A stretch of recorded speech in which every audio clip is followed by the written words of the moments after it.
What is the deal? What is the deal? Welcome to the No Pick Show. There's no handhold. We do facts, not emotion. Please be sure to like, comment, subscribe. Make sure you hit that like button, hit that bell notification. Also, tap in, don't tap out. So today, the rumor mill has been a little interesting. Shout out to Brett Siegel. Brett Siegel was on top of the this draft, especially the first round. Like I was following his page because he was the guy that was really announcing all of the picks in the first round. Of course, there was that rumor associated with Trey Murphy that he could potentially be dealt in the first round. It didn't come to fruition. That don't mean conversations weren't had, but ultimately nothing came to fruition, right? There's been about 4 or 5 reports from people that cover the Pelicans that have come out and people like, I know for a matter of fact, this is going to happen. And the shit just don't happen. So I think, like me and Alvin been telling mostly everybody who follows the show, who follows the Pelicans, look, a lot of people just don't know anything. Most of the snitches got kicked out of the building, as we keep saying. A few people tapped in here there, but it's very, very limited information. This front office don't play that leak information shit. They just don't. Shout out to my homie Michael Morgan in the building with that 5 piece. What up with you, Mike? Everything good on my end, bro. Everything good. I hope everything good with you. What I'm noticing, generally speaking, is that everything associated with the Pelicans is kind of being shot down. Like the national media come out and say something, then someone will try to like come behind and shut it down. I even had to do that myself as it pertains to some of the John Morant shit. Like if you watch the last episode we did, like immediately after the draft. Oh, shout out to everybody in the building, man. Mike, what's the deal? He said, any thought on what you think might happen in the center position? Oh, yeah, we're going to get into that. We definitely going to get into that, bro. Jess, what's the deal? Savage, what's the deal? Shout out to y'all, man. Shout out to all y'all. Yeah, so things have been shut down. Like as soon as the national media leaks something, you might have a conversation or two. And it's like, nah, that's not true, or that's not true to that extent, or whatever. Like, you know what I'm saying? Like, some people confirming some things, but mostly, in my experience, it's been people dismissing certain things. Now, the last time I heard about the Jaylen Brown thing, and we spoke about it, if you remember, you saw the video I did. It was a couple weeks ago when it initially came out. Squallow, what's happening? Brandon, what's happening? Spectacular, what's the deal? Y'all say still can't believe Melo or T-Wolf, and they ain't get shit for Melo. I ain't gonna lie, boy. I do not like that deal for Charlotte. I don't. They didn't get anything for Melo. To me, that was a situation where you was probably better off keeping, hoping that it all works out. Because now you just hoping that something goes wrong for the Timberwolves and one of those swaps become valuable. Other than that, you really just got 1 first in 3 seconds, because it's 1 first, 3 seconds, and some swaps. It's like, what? It's not even far out swaps. It's just like what's the point of that? Chung, what's the deal, homie? What is the deal, Chung? So yeah, the last time I heard about the Jaylen Brown situation, it was like, a couple weeks ago, and around that time, the term the Pelicans have expressed interest it could have been a bit overstated. Like, what does that mean? Expressed interest. Shout out to Jake Fisher. I'm gonna play the clip. Whoa, what up with you, Al? What's up, Audio Facts? Shout out to y'all, man. Like, expressed interest is a very vague term. That could have been as simple as, hey, if Jaylen Brown became available, would you have any interest in him? Like, yeah, probably. Technically, that's expressing interest. Like, I'll just play the clip so you guys can know exactly what I'm talking about. Here we go. The team's been calling New Orleans about Trey Murphy. Hey, yo, while I'm playing the clip, make sure y'all hit that like button. The homie Dawson just joined. After we play this, I'm going to get Dawson on the show. We're going to talk about some of the latest and the greatest surrounding Jaylen Brown and John Morant. And we're going to try to get to the bottom of some of these things, or at least give you a more recent update. Make sure you hit that like button while I play this clip. The team's been calling New Orleans about Trey Murphy for a long, long time now. One of the teams that's been the most interested in Trey Murphy over the last couple of years, according to my sources with knowledge of the situation, has been the San Antonio Spurs. So right now we can kind of check them off, being that clearly San Antonio has a build that has been humming in the right direction all the way to this NBA Finals that tips off tomorrow night in San Antonio. Matthew365 is asking, or he's saying, I hear the comments about the Rockets, but they need to be in on Jaylen Brown if he's available. Clear ceiling with Şengün. So let's take that to our third topic of the day, with Boston potentially exploring Jaylen Brown trades. Now, Jaylen Brown has come out and said on his stream, wherever he said that he wants to be in Boston for the next 10 years. Brad Stevens has said that they've been in touch with Jaylen and everything's hunky-dory there. But I'll tell you, he is someone that clearly proved as an MVP candidate last year, he could be an alpha in his own right. He already won Finals MVP 2 years ago while sharing the floor with Jason Tatum and leading Boston to the 2 seed, although they fell in the first round to Philadelphia. There's plenty of belief around the league that Jaylen Brown could be an alpha dog on his own squad. And so we do have Houston, Portland, Atlanta as teams that we're monitoring for potential Jaylen Brown suitors. Of course, the Rockets have Ime Udoka, their head coach, who coached Jaylen in Boston and took them to the finals in 2022. The Trailblazers have had interest in Jaylen Brown dating back to Damian Lillard's first tenure with Portland. And by all accounts, whether it's Giannis, whether it's trying to go for Anthony Davis in Washington, the Blazers under new owner Tom Dundon do want to make aggressive trade moves this summer and try to get better by using Jeremy Grant's $35-ish million salary. They've got Milwaukee's trade assets. If there is a Giannis trade, regardless of if he goes to Portland or not, the Blazers have an opportunity to try to send some picks to Milwaukee and figure out a way to get better in a multi-team capacity. Atlanta's Jaylen Brown's hometown. I think that's a spot that he would potentially have interest in going to. The Hawks do not want to be in the Giannis trade sweepstakes by various accounts. They clearly look at Jalen Johnson as their kind of front court ball handler, downhill force, but would Jaylen Brown be someone that they'd be willing to send out a younger piece and a draft pick or two to go acquire? That'd be an interesting one to me, and I do believe that the Hawks have been on his radar in the past. The Pelicans have been mentioned by various league executives as a team with Jaylen Brown interest as well. So, so shout out to Jake Fisher, Bleacher Report's finest. I got my dog Dawson here joining me. Clutch Points guy, reporter, covers the Pelicans, Memphis Grizzlies, just a Renaissance man, writer, podcast, radio, you name it. Dawson's done it. Been in the game for a long time. How you doing, homeboy? Oh, man, doing great. Got to go up to Philly for a World Cup game. Getting ready to watch the USA tonight. So, had to fit some time with you, though, to talk a little hoops. Yes, indeed, man. Yes, indeed. So we on the in what would you call it? The aftershock of so many major things that went down. You got the Giannis deal that went down, got the draft that went down, the LaMelo trade seemingly just came out of nowhere. I don't think any of us really had that one in our books. But what are you hearing about our dog Ja Morant these days? Because it's been a lot of crazy things being said behind the scenes, you being a man in the building, because Dawson is in the building, being a man in the building, boots on the ground. What's the vibe you're picking up surrounding that situation and some of the moves that Memphis has made at the draft and immediately after picking up a guy like Beef Stew? Yeah, I mean, looking at just Ja, he's not hearing it. He even posted on social media. He's out there in Shelby Park in Memphis just rowing his boat gently down the stream, merrily. Hey, life's still a dream because he's getting that $80 million no matter what. The problem for his market is everything that comes around with Ja Morant. Let's just face it. If it was 2K and you were just betting on the stats and the shooting coming back and the defense maybe picking up because he wants to rebuild his reputation and his value, fine. But there's a lot of other packages that come with these stars. And, you got to take all that into account.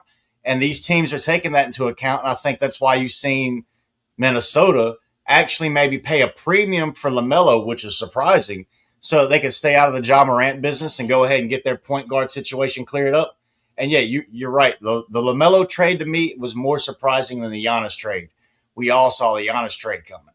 LaMelo was in that mix with Trae Young, Ja Morant, LaMelo. Which one of these undervalued point guards are going to go first? Trae got traded first and then got his deal, and I think that deal is terrible. I mean, everybody said right now you'd have to attach first-round picks to that deal just to get rid of it.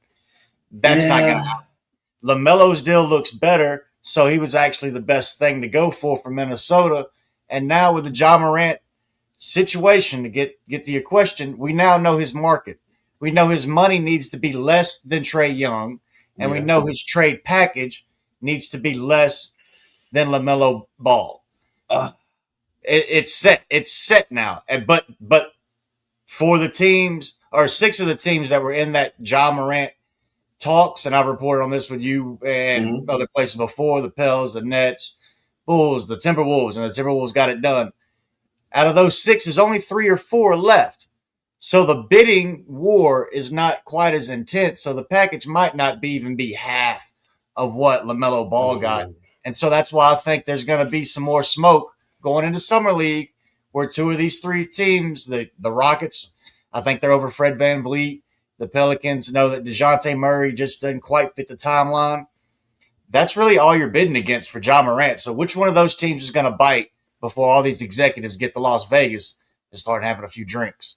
Now, I'll say shout out to everybody in the building. Make sure y'all hit that like button, man. We got Dawson in the building. I'll say this with some conversations I've had, and this was again a couple weeks ago prior to the draft.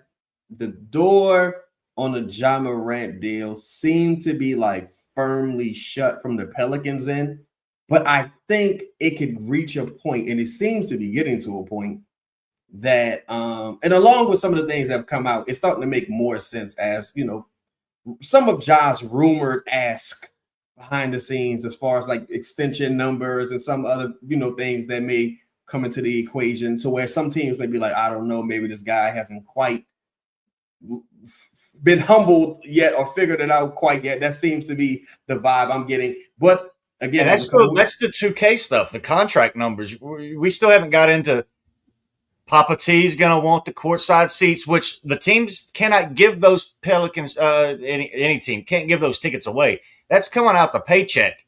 But we've seen with Halliburton and his pops, hey, they don't have to sell you those courtside seats. Maybe Ja, and I don't know this for a fact. I mean, I know T wants to sit courtside. Who doesn't want to sit courtside, you know, when you can afford it, watch your kid play? That's nothing to it. But then you've got the locker room demands. Hey, I'm going to want my locker this way. I want this setup. These stars, once you get on that 40 or 50 million, they can make demands kind of like the contract writers that I guess the Rolling Stones, I think, was famous for it. Like, no brown M&Ms. Yeah. Not because of this, because of the safety. These stars have a way of trying to keep the organizations in check that I think goes underreported and underappreciated. Yeah. And I think that's why you see some timidness in the market, even for Giannis. Yeah. I mean, at one point, Giannis, with that trade, hey, I'm going to need my brothers on their play role too. Yeah, that's pretty roster spot you're talking about right there. That kind of stuff really comes to factor in. And I think, the larger setup is why maybe you're seeing some teams be, you know, have a little cold feet. They don't want to even get married to Ja for 2 years because they're just not quite sure on how that's all going to be sorted, settled, and how you gonna clash or fit in, not clash.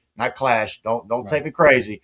Don't start aggregating it. But how are you going to fit in with a head coach? We talked about this when they were thinking about Rondo. Could you put Rondo and Ja in the same locker room? Probably not. But could you put Mosley? It's combustible. Could you put Jamal Mosley, a defense first head coach with some respect on his name, in a locker room with Ja Morant and get him to up his, you know, effort level and his care factor, that, to use some Griffin words, on that other end? Probably could make a little bit more sense. So you were saying you heard the doors completely shut. I was saying, I want to say about a couple weeks ago, my interpretation and my takeaway just from having a few conversations was that the door had seemed to be firmly shut. Now, this is prior to the draft. This is prior to Memphis acquiring second-round picks, bringing in Beef Stew, and maybe getting to a point where you're looking to even potentially attach some incentive to Ja Morant to move off of him. I think it can get to a point for the organization, even like the Pelicans, to where it's like the price is just so cheap. Because I think we're already in a buyer's market, but it could get to a point where the price is just so cheap, and with the added incentive, maybe a couple second-round picks. You've seen the Pelicans, Devontae Graham, 4 or 5, put 5 second-round picks in Ja Morant in the deal. That's too good to pass up. You're already paying. That's my point exactly. You're already paying Jordan Poole. You might as well go ahead and pay Ja Morant. Sell some sneakers. Sell some new jerseys. That's my even point. Even the exactly. blue New Orleans jersey. Everybody hates the blue jersey. If you put a number 12 on it with Morant on the back, I bet you they flying off the shelf. Hey, sell some season tickets, man. And look, I appreciate that alley hoop you threw me just now. Because I say, look, you get Ja Morant in one of these. You get Ja Morant in one of these, people are going to be in the building because you got to, consider the season ticket factor. I do believe there are some things that come with Ja that would make people apprehensive. But also, like we mentioned before, we're talking about the Pelicans, a team that's looking to really restock the war chest. You want to talk about second-round picks. Specifically, you mentioned 5 second-round picks. We paid 5 second-round picks to move off of Devontae Graham and Kyrie Lewis Jr. So, just deduct the tax, and you can make this move and stay underneath the tax. It's cheaper than bringing De'Aaron Fox home, and I think his value is tanked. I think we saw that in the playoffs. But his price is still going to be higher than Morant. Who else are you going to bring in, especially if Murray's not your guy, especially if Jordan Poole's money needs to be moved, especially if you don't believe in Jordan Hawkins ever figuring out his shot and he was somebody from the last era. Yeah. Go ahead and just sunk cost fallacy, wrap that up, go get Morant, live with it for – and you hear people talk about the 2-year contract. It's only a year, maybe a little longer, because you can waive him, stretch him, all this nuclear option that people are talking about now, which I don't think a buyout's coming this year. Right. But it can come next year, especially if he doesn't get his act together somewhere else. If it does, then you're talking about a cheap extension with a lot of goodwill factor coming in. And if he does decent and you still don't want to pay him, but his value has come up just a little bit, now you get that first-round pick back at the summer or the next trade deadline. Maybe so I think it's a bet you have to make. Maybe at least at that point he becomes a neutral asset. You know what I'm saying? The way you don't even have to attach things to move them. So shout out to everybody in the building. We got 100 people in the building. Make sure y'all hit that like button. So Dawson, at this point, do you think you're looking at maybe?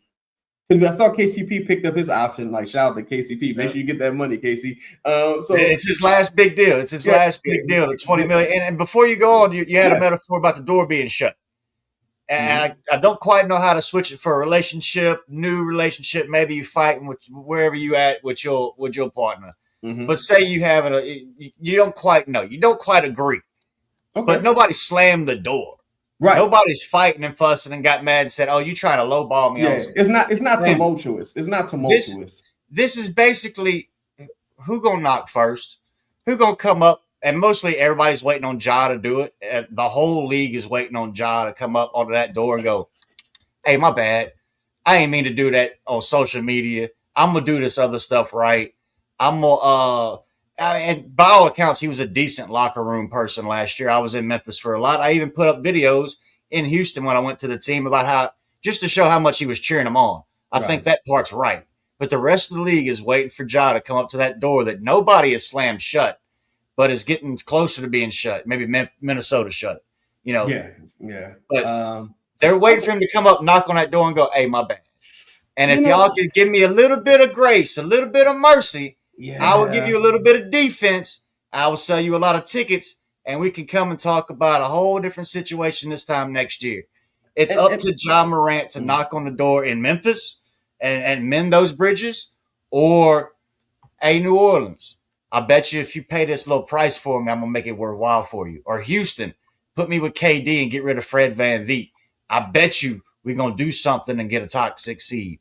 But the league is waiting for Ja, by all accounts, for him to come to the table. Not his agent, not his papa, not his social media warriors. Ja Morant, come to the table, talk to us. And I can. This is, of course, I'm not reporting this, but I truly believe Ja wants to be in New Orleans at this stage. I truly believe he will welcome. He spends a lot of time down there in the offseason. He used to do a camp down here. I mean, he's doing a camp, right? B Greg's running a G League team. Yeah. As far as Memphis and New Orleans, I think Ja wants to stay in the South. I Yeah. think, Atlanta, Orlando, something like that. He might even be a little bit jealous of Desmond Bain because of the taxes.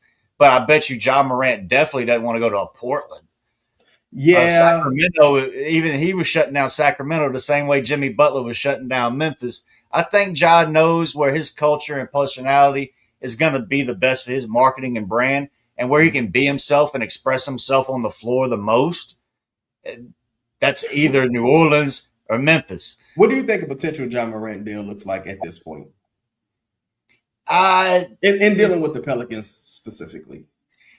really, let's put it on. It depends on if Murray goes out and looks great in these offseason videos. If he goes out and convinces some executives that what he did last season when he came back in that small sample size was indicative of what he can do later, somebody's going to buy high on a 30-year-old point guard that really has the experience, locker room leadership, the respect, and he carries it like that.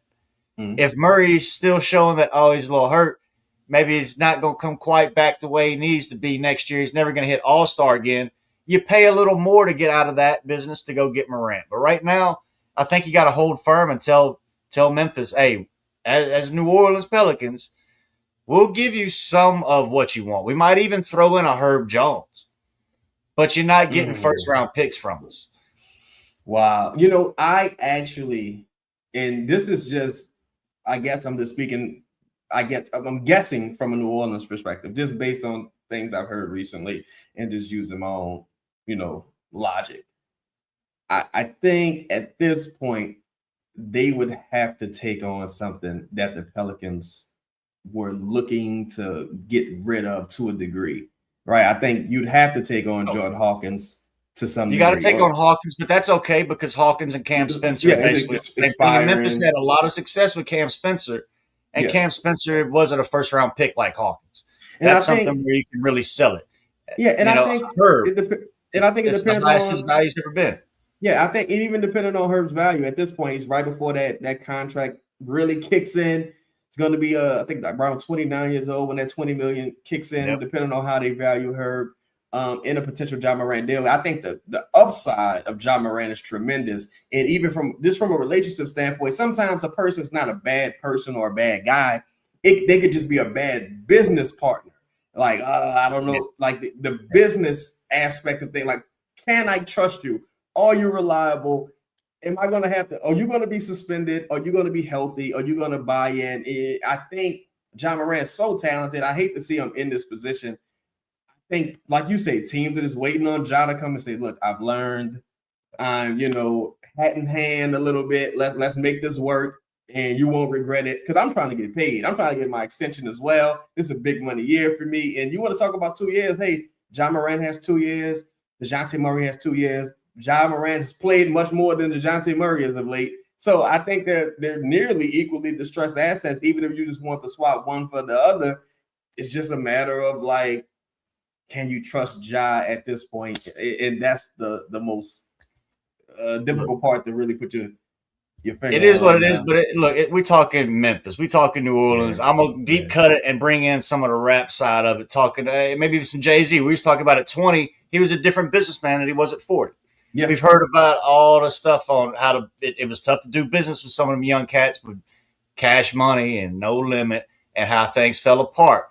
I think Paul Wall and Chameleon was just on a podcast out of Houston, and they was talking about, well, we can come back and we can do this and we'll do it later on. No, the people on the street, they want to buy that record now. You got to mend those fences now. Right now, the fans, everything is lined up for Ja New Orleans now, not later, not once Jeremiah Fears has grown into being the starter. The time is now. You either do it now, to quote Marlo Stanfield, do it or don't, but we got places to be.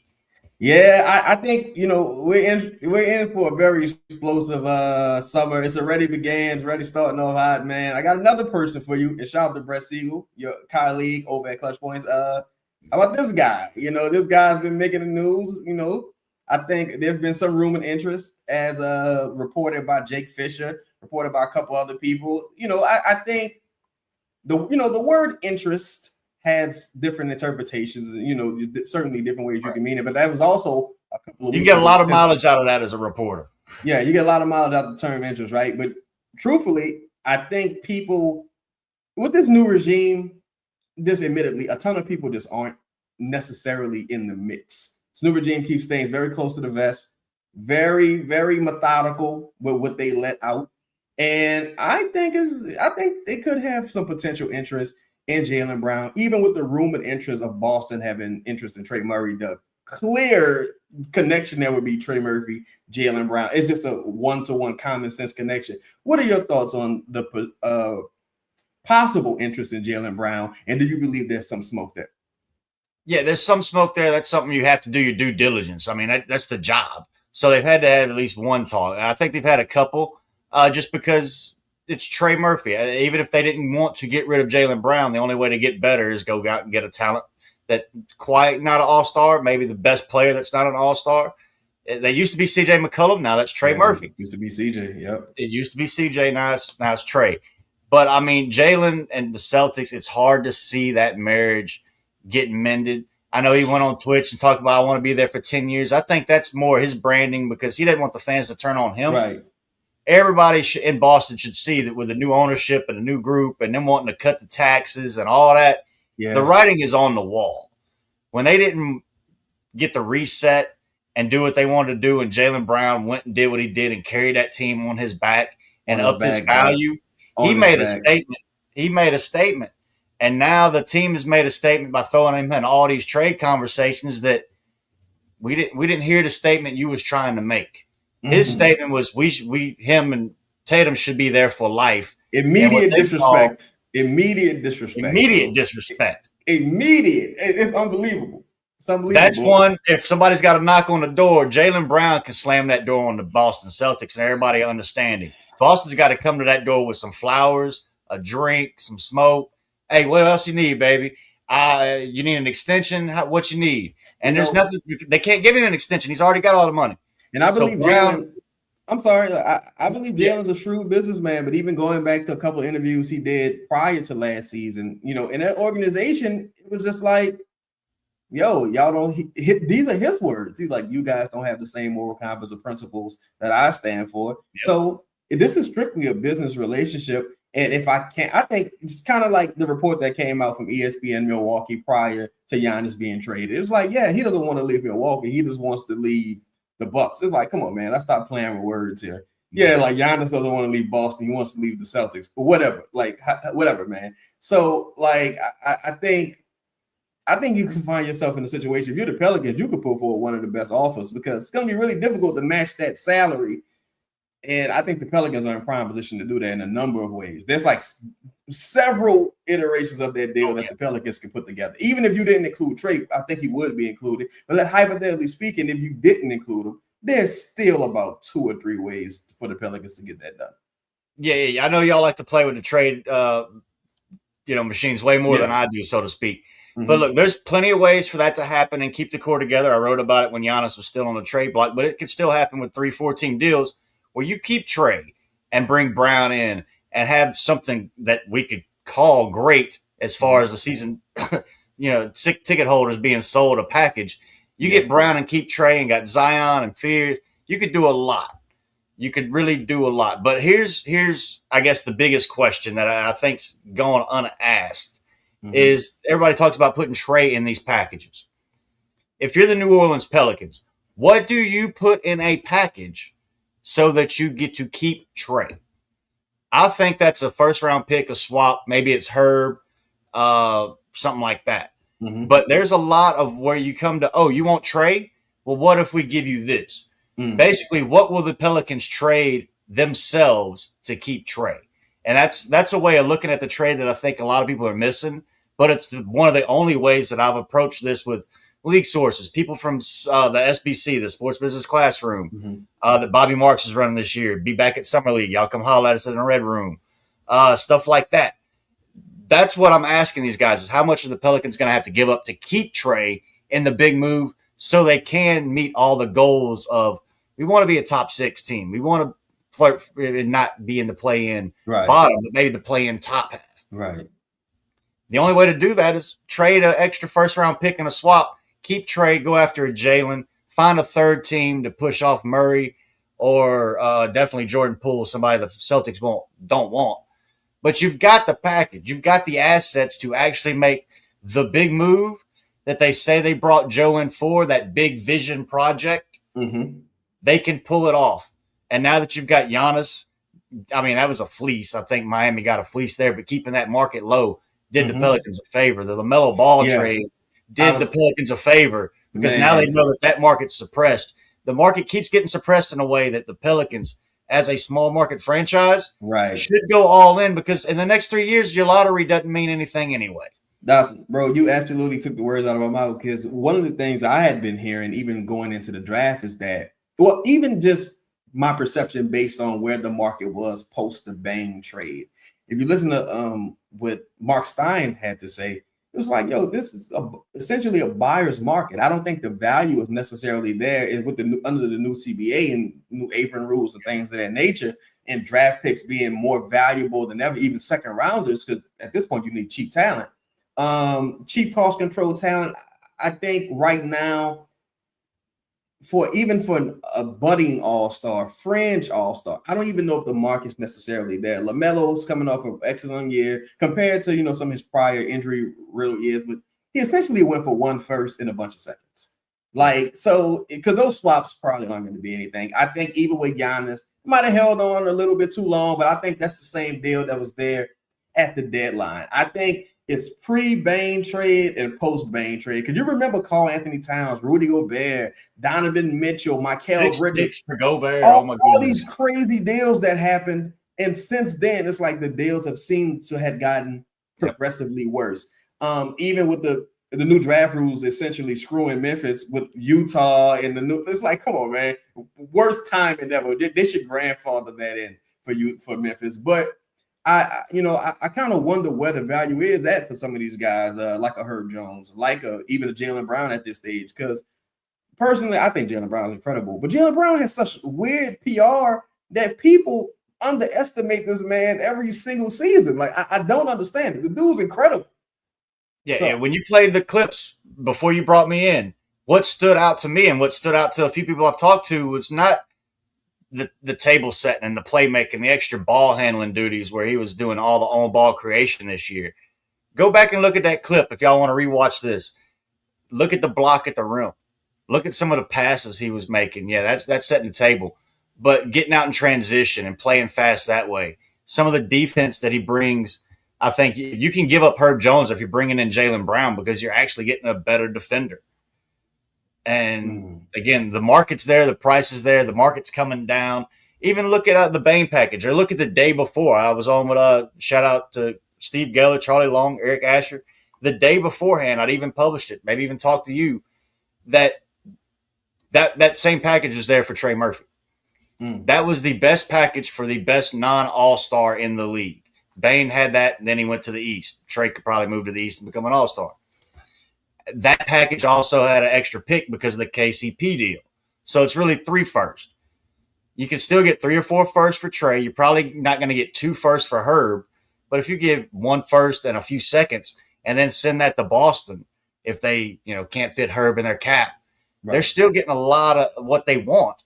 And the Pelicans are getting what they want. So the conversations have to be happening because there's a lot of ways for everybody to get what they want, including Jaylen Brown finding a new home. I think also when you talk about wanting to make a splash, there's really only so many avenues you can go in, in the league right now. Because I honestly think we're exiting the superstar era, and I think we're going more into the depth era where teams are 5 to 10 players deep. And look at the lotto. We were just talking about the lotto. If you're not a lotto player, one of those top 10, 15 coming out of college at Kingston Fleming, an A-Cup, one of the fabulous freshmen, you might as well get a second-round pick. Are you really telling me there's a big difference between Sanak at 20 and some of the bigs that were taken in the 30s? I love Sanak. Don't get me wrong. He's a New Orleans guy. But if I'm running the front office and have to take a bet on Sanak and all that money and the first-round gamble versus and the guaranteed deal – and the guaranteed deal versus some of the second rounder, I would rather have 4 shots at finding a second rounder that could become another Herb Jones than having to take a guy at 18 to 24, pay him, and he winds up becoming nothing. Yeah, and that's another thing. That's why, again, David Griffin giving up those 5 seconds hurt tremendously. I saw a lot of fans being upset because the Pelicans weren't able to move up. It's like, man, it costs to move up. It costs picks. It costs cash considerations. And Joe Dumars pretty much inherited, a bare cupboard as it pertains to some of these things.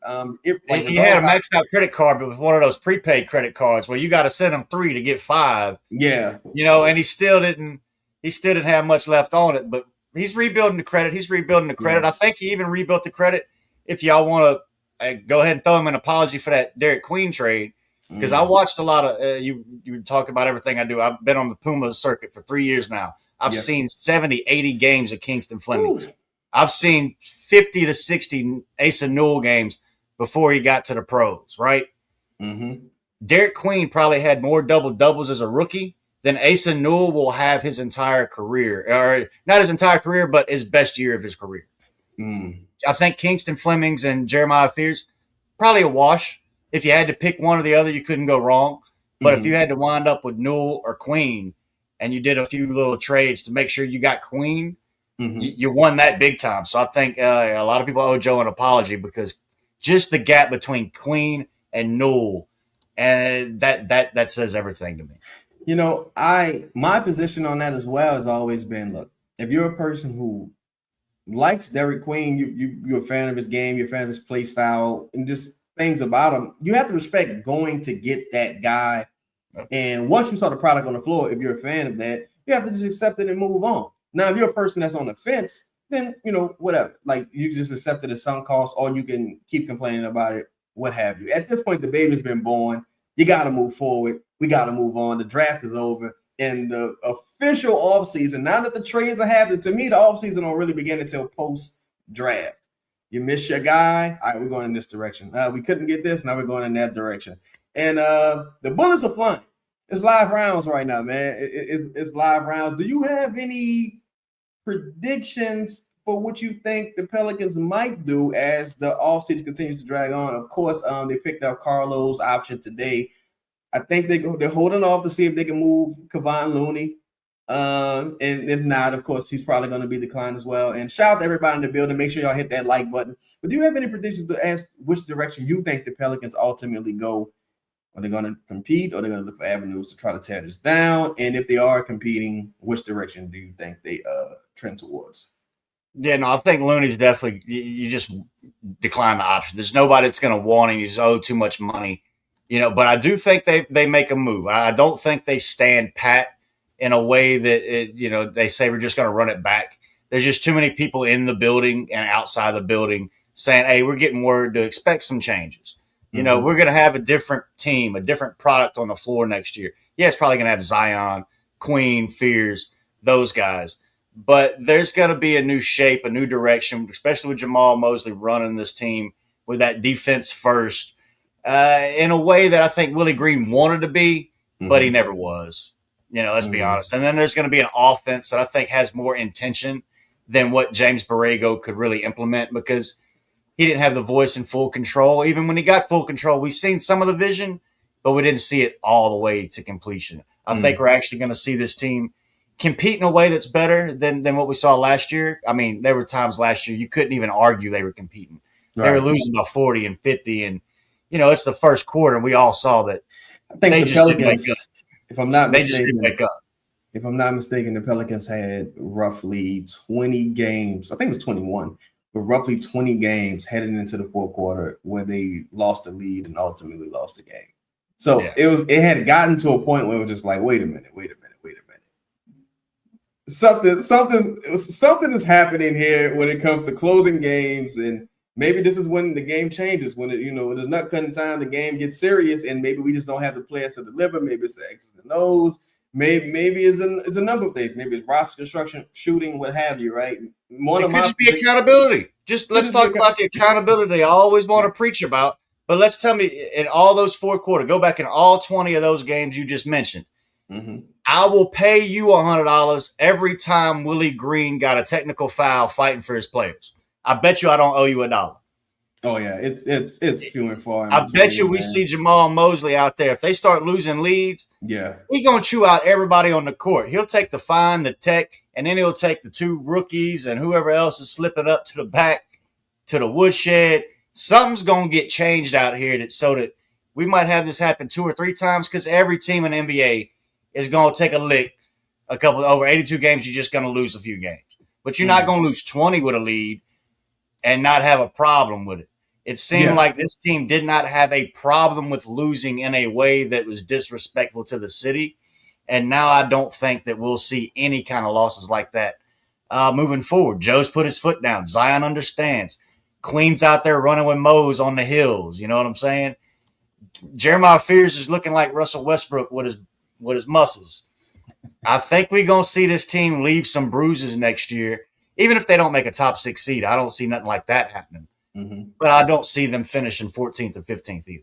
Yeah, I can see some guys, around the edge moves that could pay major dividends, similar to what you saw from Saddiq Bey. I mean, from an individual standpoint, Saddiq Bey had a great season.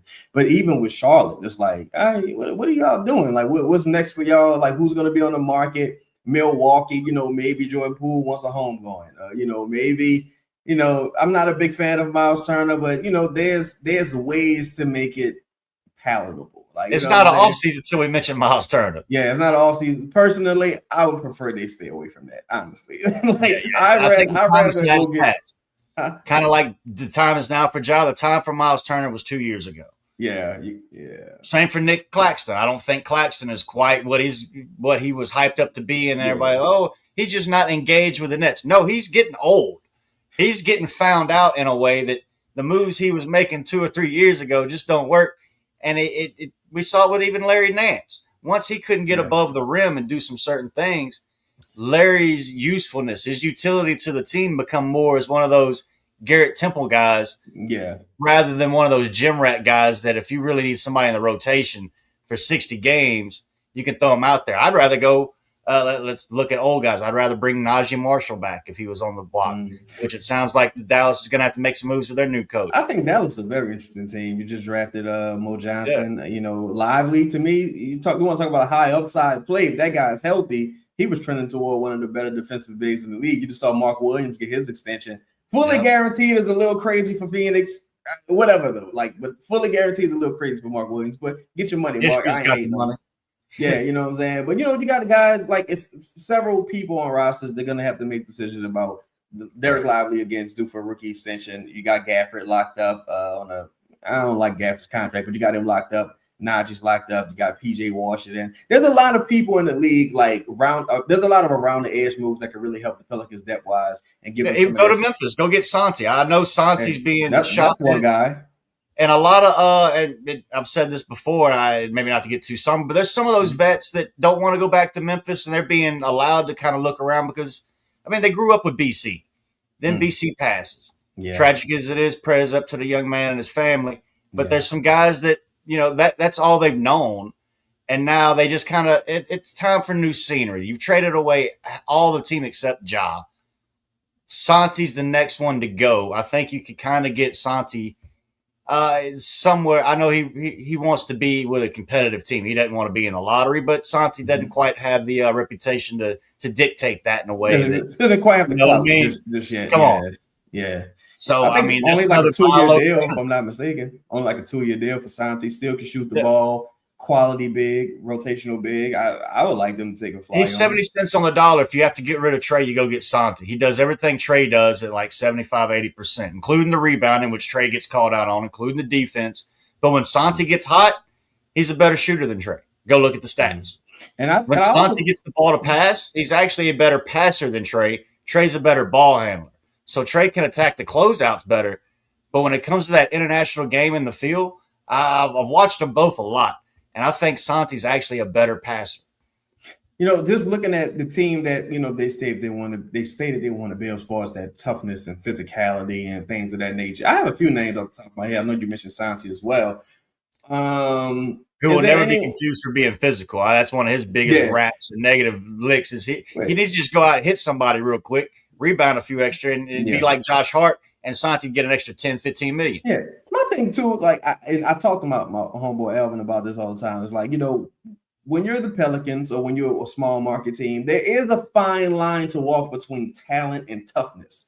Because everybody ain't gonna be tough, but they can be talented. And sometimes the talent can carry you places where all the toughness in the world can't. Because you can say, well, this guy, he can whoop somebody's ass. Like, all right, but he's never going to play. So when that goes to your trading and trading up or looking for somebody in the draft. Right. Say you got a 90-cent, you got player A, 90% chance of winning, 0% chance they're gonna bleed for you. Right. Or you can draft a player that you got an 85% chance of winning most days, but there's 100% chance you're getting everything they're going for. They're going to war. They're going to war with you. Like I would rather lose like with that player than win with the guy with no heart. Yeah, like Isaiah Stewart, a guy you just brought in. Alvin, I got a couple questions here for you, brother. Yeah, I've seen somebody asking about Memphis buying. Memphis is not buying anything. You say no, Memphis is not interested. Yeah, there's no way they're going to be buying anything to try and win a championship or anything. The way he was asking that question, like, will Memphis look to buy it? No, they're not. Memphis is looking to pivot, reset. Yeah, make a move to buy. Nah, I don't see it, Dave Davis. You got. What are they buying? What are they buying? And that's the thing too. I think this is. I don't want to say it's a. I think this is trending more to after you move on from Jaylen Brown, move on from Ja Morant. Now you're strictly in the role player market. Even a guy, maybe I don't want to say high upside play, but medium upside play in Jalen Green. But even then, you had Phoenix come out and firmly like, no, we have no interest in Ja Morant, which is crazy to me. Like, one thing I'll say, at least with the Pelicans, no, they haven't necessarily come out and put that out, but people from like Phoenix and the Timberwolves and other guys like kind of just seem to be a bit more dismissive of the Ja Morant thing. And I think people are gonna regret that to a degree. I think Ja Morant got a lot left in the tank. I just think, like you said, if he comes, kind of a little more humble, a little more reasonable, it gives his spiel. You know what I'm saying? And they work in lockstep. I think they could build something great personally. I like Ja Morant's talent a lot, man. And no, you say Phoenix has completely shut the door and all that. That's a market. That's just trade negotiations and leverage. The only team that shut the door is the team that's already made a move for their point guard. So the Kings got a cuff. LaMelo Balls went to Minnesota. Those teams are out the market. You think the Kings wouldn't want a veteran point guard, even with a cuff? The way that they had a cuff, even behind the scenes, angling to, hey, we want you, you want us. Yeah. I don't think they bring in any other point guard to take away that shine. That is his team. No, I really don't think that Ja Morant, I think it's done. They'll chase, I would say it's more likely they go get somebody like Anthony Davis, or some bigs to help bring a cuff along. But I don't think they bring in a like for like, even a Chris Paul if he wasn't retired. I don't think they do anything like that. The Sacramento Kings are going all in on making him feel loved. Okay. And it's the right move. For me, that's the right move. Yeah. But no, for Phoenix to say that we'll never take Ja Morant is just a bold-faced lie. They're sitting at a poker table with a pair of decent cards, Devin Booker and some pieces, and saying, we'll never call that bet. You make a $10 bet in a $100 pot, they calling that. That's like if even the with price is low enough, they're calling it. That's my position. I feel like hypothetically speaking, and this wouldn't happen, but if in the event Ja Morant was waived and stretched, there's gonna be no shortage of like 10 teams. Like, hey, Ja, because it didn't cost me nothing to get you. Now the situation is different. I wouldn't give up an asset for you, but if I could just have you in the building at a discounted price and you could double dip with your salary, cool, let's do it. Yeah. I think you got some surplus salary and a bunch of second round picks. Why even let it get to the bidding more for the stretch and wave when you could say, I don't want to give up assets. Yeah, you don't want to give up first round pick assets, and second round picks do have value. We just spent 10 minutes on that. But do those second round picks sell as many tickets as Ja Morant? Not a chance. And that's one of the things that I've wrestled with as well. I'm just like, man, you got to have somebody who can put on that marquee. Got to have somebody who can put on that flyer, man, just to get people in the building. You got to put asses in the seats because, in New Orleans, basketball season doesn't start until you see what happens with the Saints in January. Right. So After the second game against the Falcons, usually it comes after Thanksgiving. Mm-hmm. You tell me, just show me the local bars after that game, and I can tell you if basketball season starts then or in January. Yeah, man. I don't even need to see the scoreboard. But, like we discussed earlier, even if it's not like a star of big game hunting, because I do feel like they want to go big game hunting. Is playing their cards close to the vest, as they should, because you and I both know it was a ton of shit that got out before. And now you're talking about you going from Noah's Ark to a small leak. So if you even get the leak at this point, right? So we'll see what ultimately happens. That same leak goes around the lake and hits 10 different people who are all respected. I mean, at that point, you got to, okay, all right. If Fisher's saying it, Wendy's saying it, this one's saying it, local's saying it, that one's saying it. But then this person wants to argue with you. That person just arguing for an engagement. Don't give them a time of day. Right. Go find something better to do with yourself. Look, I said this earlier myself, bro. I said, look, there's been about 7 or 8 things that have been stated the last 2 off seasons with this administration that was stated for a matter of fact. I can tell you absolutely this is going to happen, and it hasn't come to fruition yet. They had the labels they put on it, but again, I'm gonna stick with the positivity because we got the USA coming up, World Cup. Shout out to the Pigeons. Yes, indeed. USA about to take it home. Brother, tell the people where they can find you at, Dawson. I appreciate you tapping in with us, brother. Oh, man, you can always find me in the gym. Right now, you can find me at World Cup games. But, starting back in July, it's every weekend, Puma Circuit. We're going to be doing an event every weekend. And every weekday between those, I'm going to be at a gym in Vegas for Summer League, doing a few things out there. Yeah, the month of July, I'm not going home. But if you want me on social media, just @DoingItDodson. That's on all socials, X, IG, whatever it is. It's always @DoingItDodson. Can you tell us when Summer League starts for Lala's question here? Oh, Summer League started for me like 3 weeks ago. That's how it goes. When the combine starts is when Summer League starts for us on the scouting side. For y'all that want to fly out and just check out the games, I believe it's the 6th or 7th. I know it's after the 4th, but there will be Summer League games before the World's Cup is over. So if y'all see me that day and the USA's in the semis or finals, don't take anything I'm saying seriously. Just take my drink away from it. Yes, indeed. Yes, indeed. Shout out to the brokers. You can read them at Clutch Points. Follow them on Twitter. Hey, hold on. Shout out to the lady whose son on the Puma circuit. Lala. Shout out to Lala. Say our son's on the Puma circuit. And I think she might be in Summer League as well. I know she asked about it. Yeah, Lala, what team you on? Let me see. I know she's in here. We'll wait for Lala's answer. Shout out to Squallow. Shout out to everybody in the building. Shout out to the time. For one thing I'm doing on now, don't say yours. Your team name is mine. Give me a team name. Team Nola. Come on.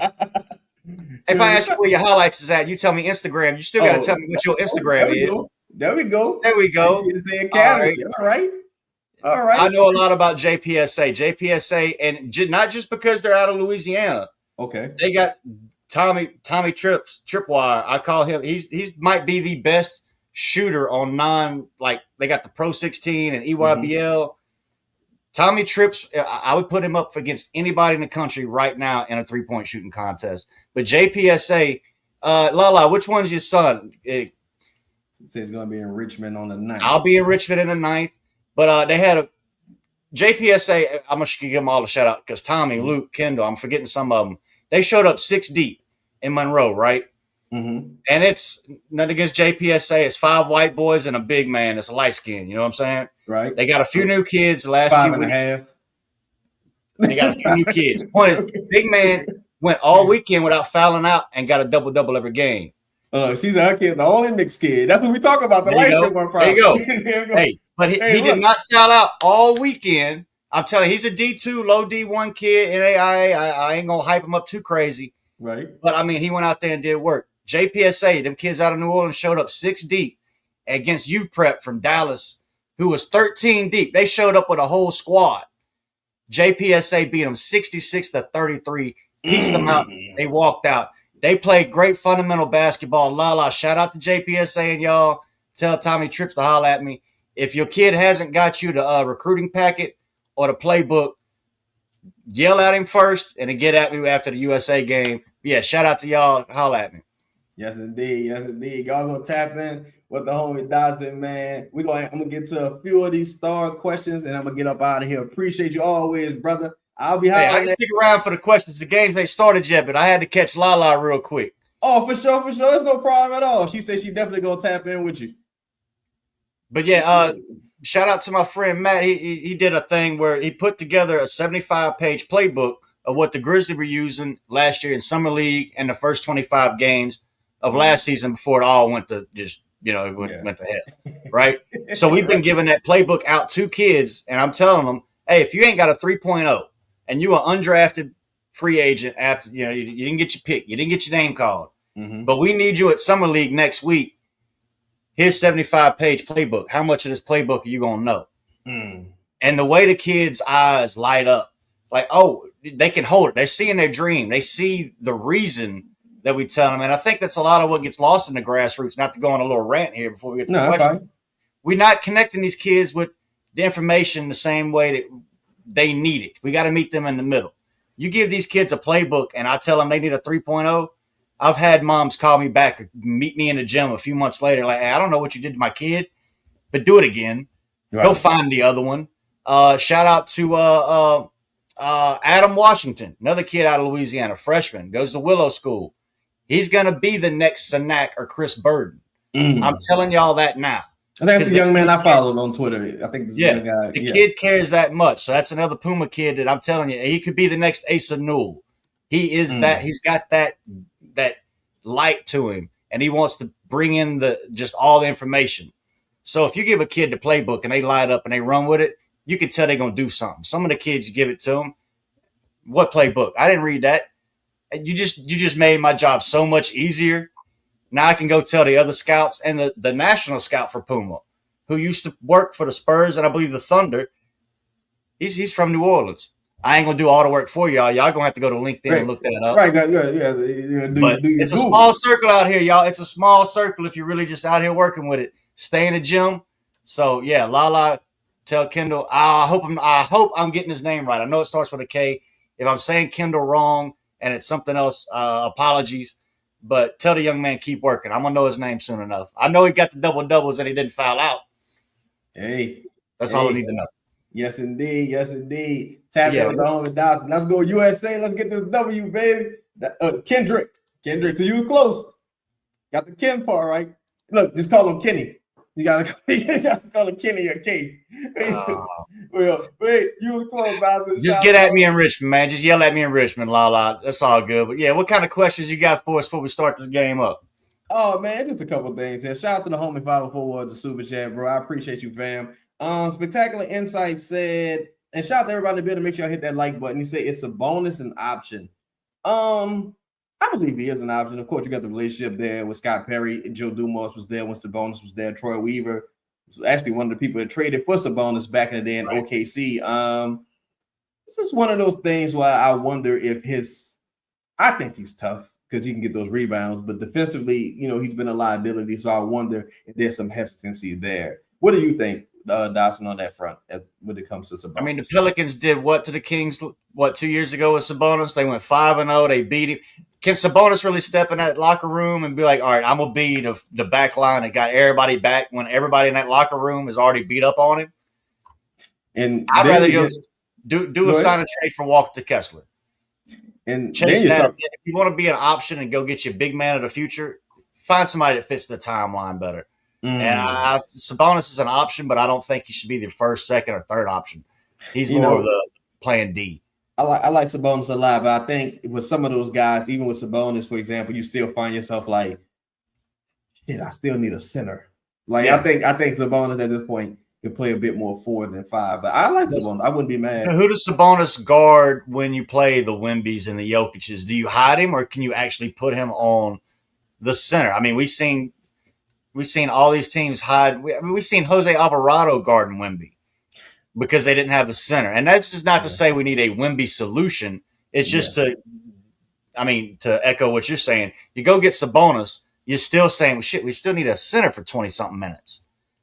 Yeah, and I think it gets to a point with the Pelicans, like, man, you're gonna have to get to a position where you could just give as good as you get on the other end because there ain't a ton of major center stoppers out there. unless they want to move on from Edie, Memphis, what's up? Like, what's up with Zach Edie? I don't think he's going nowhere. I don't think that happens. Hopefully, Edie's foot is great. I know that he was out of the boot a few weeks ago. That might be reported. It might not. I know there was a bunch of pictures up. But yeah, he spent a lot of time in that boot, walking around the locker room eating his Panda Express. I mean, it's not Panda Express. I'm sure they went to a good hibachi, but it looked like Panda Express to me.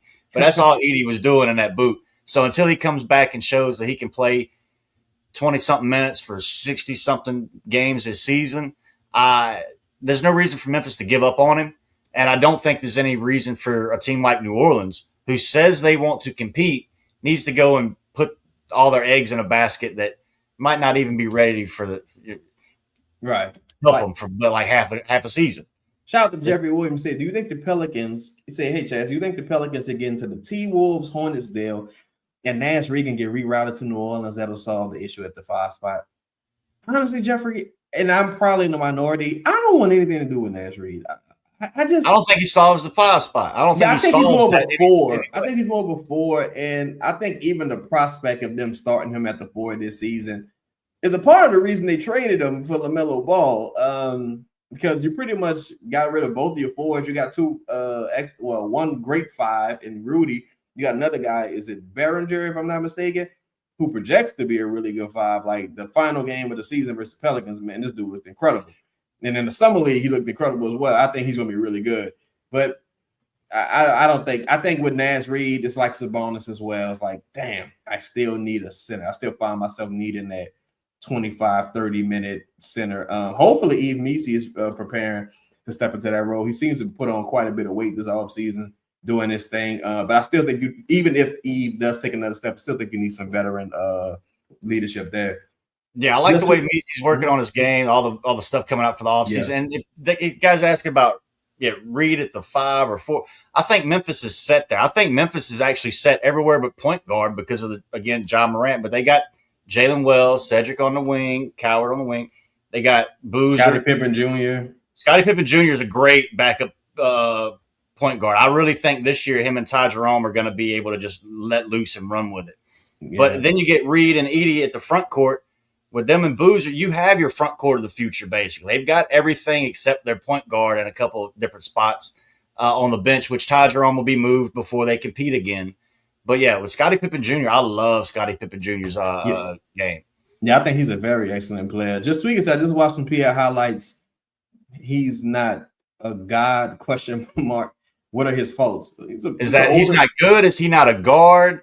Because he's a combo guard. He's definitely good. I don't think JP would tell you he's a god on the court anyway. Yeah. But, I mean, the man, that's sacrilegious. I think he had some incredible highlights, but it's older prospect, small school. I think New Orleans kind of also gets I won't say a bad rap, but people don't look to New Orleans, I'll say southeastern Louisiana necessarily for basketball talent. But what's your thoughts on Deron Pierre? I think his film is electrifying. Yeah, no, there's a reason he led the country in score and did all that. There's a reason SMU paid him. I'm not even going to get in his money. Y'all can look that one up, but they paid him more than a second-round pick was getting. This year he went in. But I've been around JP for a while. I've not been in the gyms with him and coaching him, but during COVID, he was with a Coach Rory runs in, church leagues, playing in hot gyms with no air conditioning. So when they talk about getting it out of the mud, I know JP actually got it out the mud because he was playing in places that wasn't supposed to be open.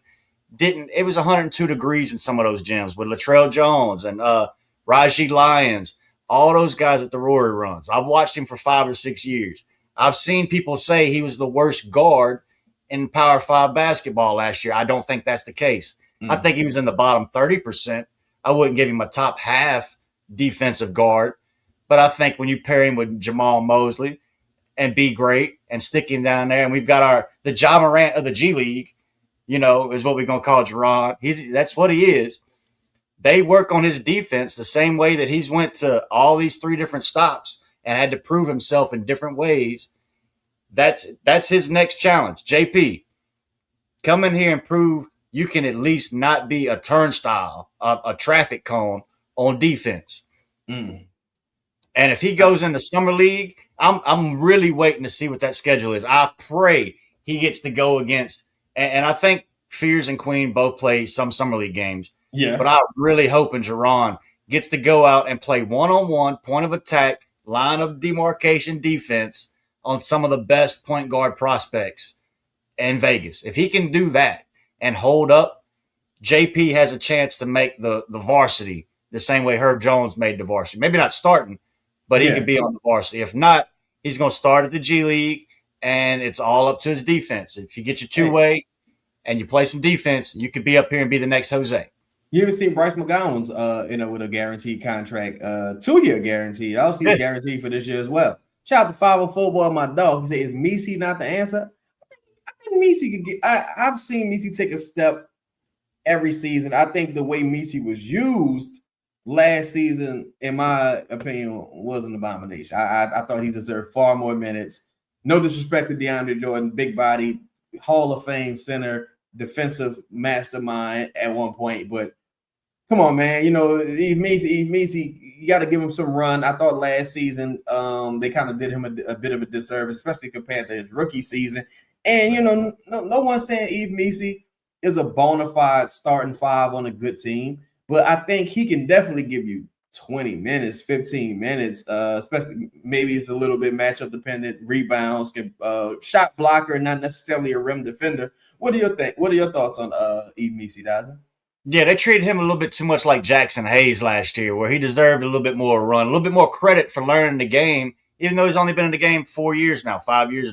Yeah. And again, his offensive presence looks like he's really growing around the rim. His touch is better.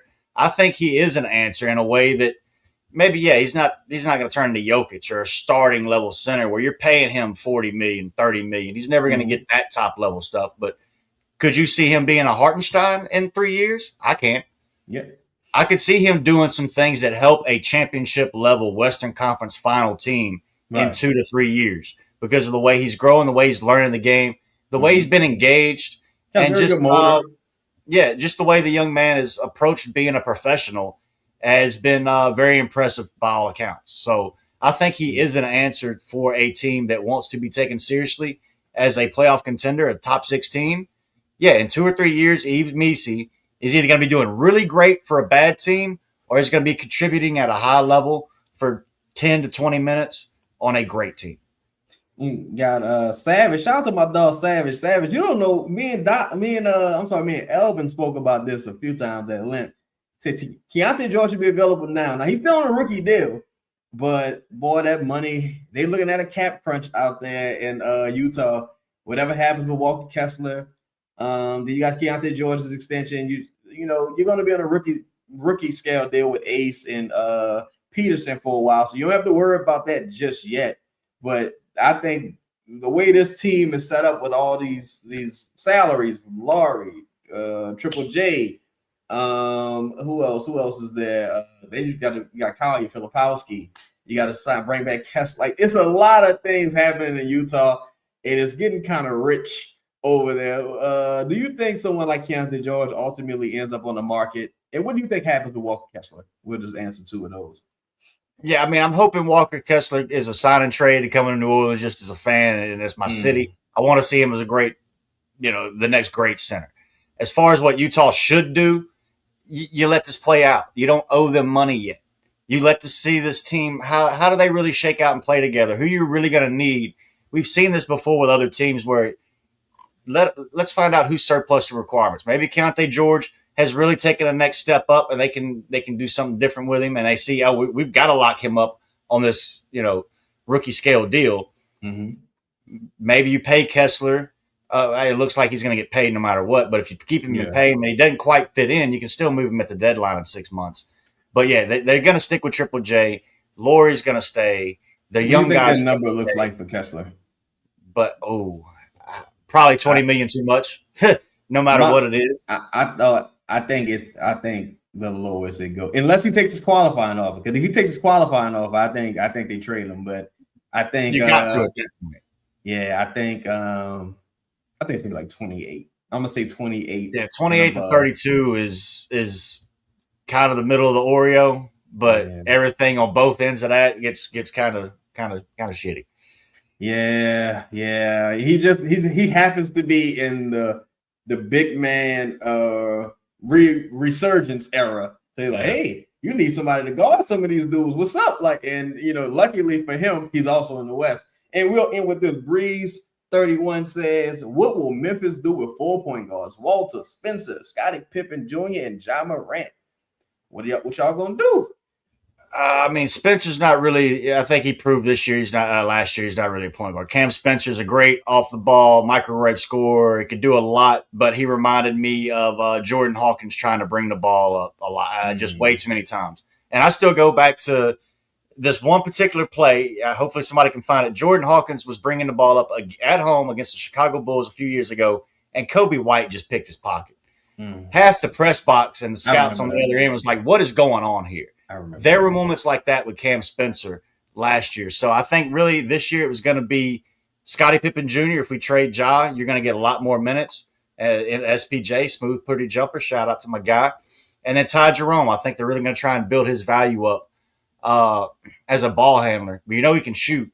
But, yeah, I think we've seen enough from Cam Spencer last year to know he's not a point guard. And we'll ultimately just end with this one. So what's your thoughts on Shaedon Sharpe and his potential availability? I think he got benched at one point, and I don't know, they run a tight ship over there. They was benching everybody at least at one point in their careers. But what do you think about Shaedon Sharpe and his potential availability? I mean, you got. Let me try and wrap this all up for some of your fans. You got folks asking about availability for him, George, whatever. Ask yourself, where would you be shopping for that player? Are you going to go buy them retail? Are you going to the mall? Are you going to Foot Locker for these Nikes? Let's say they're all Nikes, whatever. Are you going to go to the outlet store? They got the Puma, the Nike, the Tommy Bahama. Are you waiting for them to hit Burlington or Ross or the clearance rack at one of those places? And I think Shaedon Sharpe, he's no longer retail. We all know you don't spend retail money on Shaedon Sharpe. He's low end outlet. He's not even in the box no more. He's on the back wall. They done ripped the top off the box. I think if you wait a few more weeks and let the rest of it shake out, you could probably get Shaedon Sharpe for, hey, I'm going to Marshall's. I'm gonna see if they got something for $10 on the back wall. Damn, Shaedon. I thought he was gonna be one-on-ones. I'm still drafting Shaedon Sharpe over Dyson Daniels in that draft. If he's on the board, if he was on the board, but man. Even in fantasy sports, who are you taking this year for if you had Sharpe on your team? If you had to pick your fantasy team this year, you picking Dyson or Shea? I think they're not even in the same round. Don't even play. They're not even in the same round. I think ultimately that small combo guard and a guy who's not necessarily efficient from beyond the arc, even with all his athletic gifts, same thing with Jalen Green, is incredibly athletic, incredibly talented, just not proficient from beyond the arc, not big enough to really be a defensive nuisance, and not necessarily a point guard, effective ball handler consistently and playmaker. I think you're seeing the big men come back, and you're seeing the combo guards kind of get phased out. It's going to be interesting to see what guys like Cam Thomas and Shaedon Sharpe and Jalen Green, and ultimately what happens with those guys. Even our own Jordan Poole, but.